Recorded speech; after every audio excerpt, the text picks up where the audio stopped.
শ্রীমদ্ ভাগবত মহাপুরাণ প্রথম স্কন্ধ দশম অধ্যায় শ্রীকৃষ্ণের দ্বারকাগমন।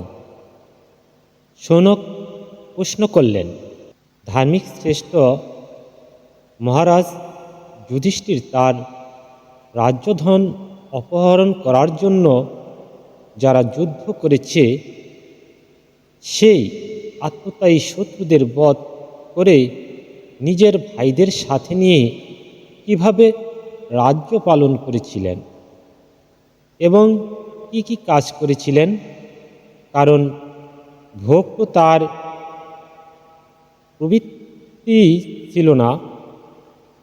সুত বললেন, বিশ্বের পালনকারী শ্রীহরি পরস্পর বিদ্বেষের ক্রোধরূপ অগ্নিতে দগ্ধ কুরু বংশকে পূর্ণ অঙ্কুরিত করে এবং যুধিষ্ঠিরকে রাজ সিংহাসনে বসিয়ে পরমপ্রীত হলেন। ভীষ্মদেব ও ভগবান শ্রীকৃষ্ণের উপদেশে যুধিষ্ঠিরের মনে তত্ত্বজ্ঞানের উদয় হল এবং ভ্রান্তি দূর হল। শ্রীকৃষ্ণকে আশ্রয়রূপে অবলম্বন করে তিনি আসমুদ্র হিমাচল পৃথিবী ইন্দ্রের মতো শাসন করতে লাগলেন। ভীম ও অন্যান্য ভাইয়েরা সম্পূর্ণভাবে তার আজ্ঞাবহ হয়েছিলেন। যুধিষ্ঠিরের শাসনকালে রাজ্যে প্রয়োজন অনুযায়ী মেঘ যথেষ্ট বর্ষণ করত, পৃথিবীতে সমস্ত অভীষ্ট বস্তু সৃষ্টি হতো, প্রচুর দুগ্ধবতী গাভী অত্যন্ত আনন্দে দুগ্ধধারায় গোষ্ঠভূমি সিক্ত করত।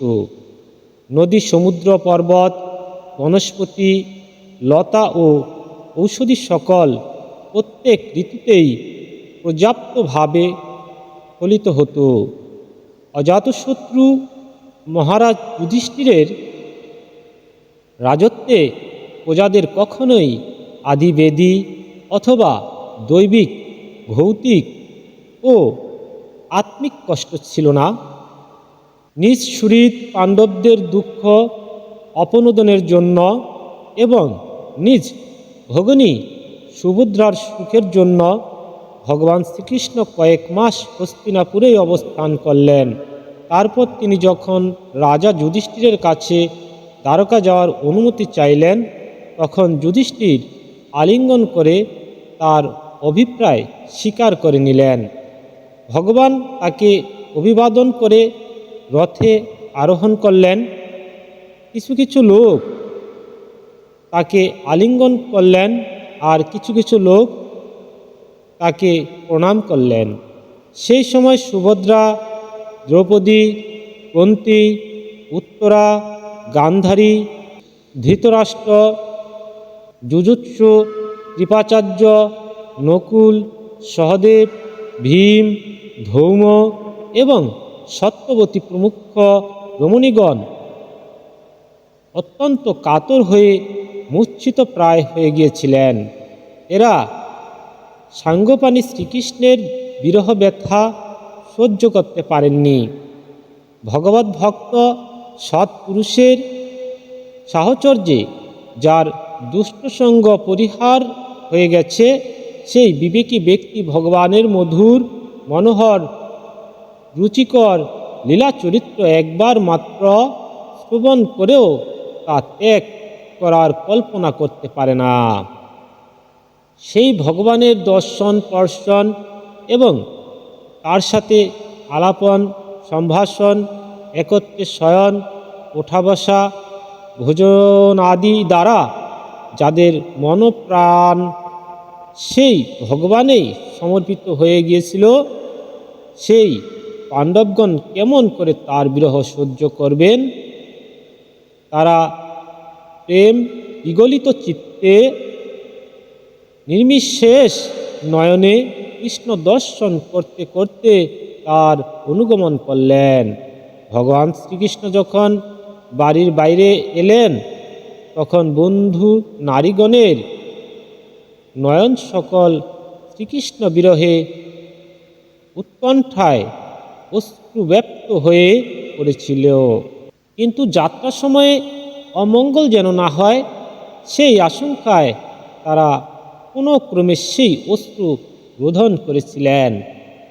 ভগবানের প্রস্থানের সময় মৃদঙ্গ, শঙ্খ, ভেরি, বীণা, ঢোল, গুমুখী, ধুধুরা, আনক, ঘণ্টা, দুন্দুভি প্রভৃতি বাদ্য বাজতে লাগল।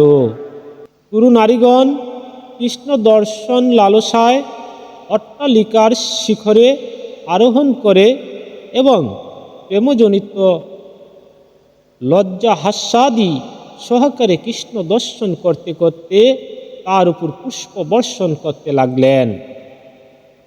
সেই সময় ভগবানের প্রিয় সখা কুঞ্চিত কুন্তল অর্জুন প্রিয়তম শ্রীকৃষ্ণের রত্নদণ্ড শোভিত মুক্তামালা বিভূষিত শ্বেতছত্র নিজের হাতে ধারণ করলেন। উদ্ধব ও সাত্ত্বকী পরম রমণীর চামর বাজন করতে লাগলেন। চলার পথে চতুর্দিক থেকে শ্রীকৃষ্ণের উপর পুষ্প বর্ষণ হতে লাগল। এইভাবে শ্রীকৃষ্ণ অপূর্ব শোভাযাত্রা সহ যাত্রা করলেন। শ্রীকৃষ্ণের গমন পথে বিভিন্ন স্থানে ব্রাহ্মণগণের উচ্চারিত অমোঘ আশীর্বাদ শোনা যেতে লাগল। সেই আশীর্বাদ বচনগুলি সগুণ ভগবানের জন্য উপযুক্ত ছিল, কারণ তার মধ্যে সব কিছুই আছে, কিন্তু নির্গুণ স্বরূপের উপযুক্ত ছিল না, কারণ তার মধ্যে কোনো প্রাকৃত গুণই নেই। হস্তিনাপুরের শ্রীকৃষ্ণার্পিত চিত্ত কুরুকুল রমণীগণ পরস্পর সর্বশ্রুতি মনোহর কথোপকথন করছিলেন। তারা বলাবলি করছিলেন, হে সখী, ইনি সেই সনাতন পরম পুরুষ যিনি প্রলয় কালেও নিজ অদ্বিতীয় নির্বিশেষ স্বরূপে স্থিত থাকেন। সেই সময়ে সৃষ্টির মূল এই তিন গুণও থাকেন না। জীব জগদাত্মা ঈশ্বরে লীন হয়ে যায় এবং মহত্ত্বাদি সমস্ত শক্তি সকল নিজ নিজ কারণে অবক্তে সুপ্ত হয়ে যায়।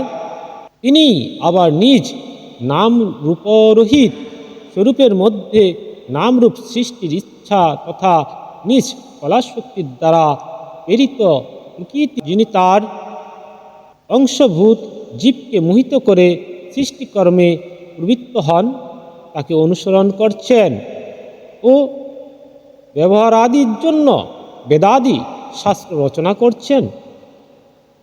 এই জগতে জিতেন্দ্রীয় যোগীগণ প্রাণায়ামাদি দ্বারা প্রাণবায়ুকে বশীভূত করে ভক্তি সাধনজনিত প্রফুল্ল নির্মল অন্তঃকরণের দ্বারা যার স্বরূপ দর্শন করেন, এই শ্রীকৃষ্ণই সেই সাক্ষাৎ পরম ব্রহ্ম। বাস্তবে এর প্রতি ভক্তি দ্বারাই অন্তঃকরণে পূর্ণ শুদ্ধি হতে পারে, যুগাদির দ্বারা নয়। হে সখী, আসলে ইনিই তিনি, যার সুন্দর লীলা কীর্তিসমূহ বেদ এবং অন্যান্য গুহ্য শাস্ত্রে ব্যাস ও অন্যান্য ঋষিগণ বর্ণনা করেছেন। তিনি এক ও অদ্বিতীয় ঈশ্বর এবং নিজ লীলার দ্বারা জগতের সৃষ্টি পালন ও সংহার করেন, কিন্তু তাতে লিপ্ত হন না। যে সময় অজ্ঞানে আচ্ছন্ন নরপতিগণ অধর্মের দ্বারা অর্থাৎ পাপ কার্যের দ্বারা আত্মপোষণ করতে রত হন, তখন ইনি সত্যগুণকে আশ্রয় করে ঐশ্বর্য, সত্য, ঋত, দয়া ও যশ প্রকটিত করেন এবং জগৎ কল্যাণের জন্য যুগে যুগে অনেক অবতার ধারণ করেন। এই যদুকুল ধন্য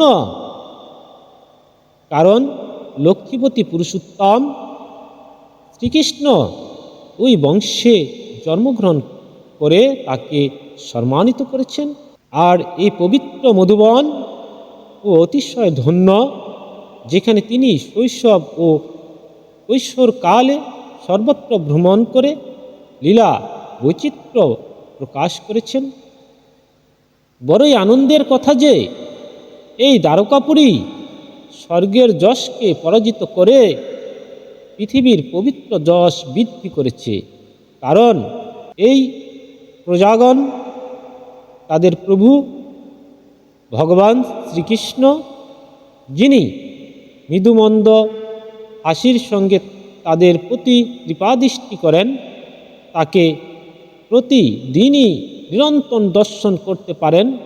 এসো কি, এই শ্রীকৃষ্ণ যাদের পানি গ্রহণ করেছেন সেই সব নারীগণ অবশ্যই ব্রত, স্নান, হোম ইত্যাদি দ্বারা এই পরমাত্মার আরাধনা করে থাকবে। কারণ তাদের সৌভাগ্য হয়েছে এর সেই অধর সুধা পান করবার, যার স্মরণ মাত্রই গোপীগণ আনন্দে মূর্ছিত হয়ে যেত। শিশুপালাদি শক্তিশালী রাজাদের পরাজিত করে স্বয়ম্বর সভা থেকে নিজের বাহুবলে যাদের হরণ করে এনেছিলেন, যাদের পুত্র কদম্ব, শাম্ব, আম্ব প্রমুখ, সেই রুক্মিণী প্রমুখ 8 পাটরানী এবং ভৌমাসুরকে বধ করে যেসব সহস্র সহস্র পত্নীদের জয় করে এনেছেন, তারা সকলেই অতীব ধন্য। কারণ এরা সকলে পরাধীন ও অপবিত্র নারীকুলকে পবিত্র এবং উজ্জ্বল করেছেন। এদের মহিমা বর্ণনা করা কি কারুর পক্ষে সম্ভব? এদের স্বামী সাক্ষাৎ কমলনয়ন ভগবান শ্রীকৃষ্ণ, যিনি নানা প্রকার প্রিয় বস্তু আরোহণ করে এবং স্বর্গীয় পারিজাত প্রভৃতি দুর্লভ বস্তু উপহারের দ্বারা তাদের হৃদয় আনন্দ দিয়ে মনোরঞ্জন করছেন এবং কখনো তাদের ছেড়ে অন্যত্র যেতেন না। হস্তিনাপুরের পুরো নারীগণ এরকম কথোপকথন করছিলেন। তখন ভগবান শ্রীকৃষ্ণ সহাস্য দৃষ্টিতে তাদের অভিনন্দন জানিয়ে সেখান থেকে দ্বারকার পথে চলতে লাগলেন। পাছে কোনো শত্রু তাকে পথিমধ্যে আক্রমণ করে, এই আশঙ্কায় অজাতশত্রু রাজা যুধিষ্ঠির স্নেহবশত শ্রীকৃষ্ণকে রক্ষা করবার জন্য হাতি, ঘোড়া, রথ ও পদাতিক সেনা তার সাথে দিয়ে দিলেন। অনন্তর অত্যন্ত প্রীতিবশত কুরুবংশী পাণ্ডবগণ শ্রীকৃষ্ণের সাথে সাথে বহুদূর পর্যন্ত অনুগমন করলেন। তারা ভাবী বিরহে কাতর হয়ে পড়ছিলেন। ভগবান শ্রীকৃষ্ণ দৃঢ়তার সাথে তাদের নিবৃত করে সাত্ত্বকী, উদ্ধব প্রমুখ প্রিয় বন্ধুদের সাথে দ্বারকায় যাত্রা করলেন। এ সৌনক, তিনি কুরুজাঙ্গল, পাঞ্চাল, কুরুসেন, যমুনার তীরবর্তী প্রদেশ, ব্রহ্মাবর্ত, কুরুক্ষেত্র, মৎস্য, সারস্বত ও মরুধন্য দেশ অতিক্রম করে কবির ও আবির দেশের পশ্চিম দিকে আনর্ত দেশে এসে পৌঁছালেন। বহুপথ চলায় পরিশ্রমে শ্রীকৃষ্ণের রথের ঘোড়াগুলি ক্লান্ত হয়ে পড়েছিল। পথের মধ্যে জায়গায় জায়গায় স্থানীয় আদিবাসীরা ভগবানকে নানাবিধ উপঢৌকন দিয়ে পূজা আপ্যায়ন করল। সন্ধ্যাকালে তিনি দ্বারকার প্রান্তে উপস্থিত হলেন। সূর্য অস্তগামী হল। ইতি শ্রীমদ্ ভাগবতে মহাপুরাণে পরমহংস্যাং সংহিতায়াং প্রথম স্কন্ধে নৈমস্যোপাখ্যানে শ্রীকৃষ্ণ দ্বারকাগমনং নাম দশম অধ্যায়। সম্পূর্ণ হলো।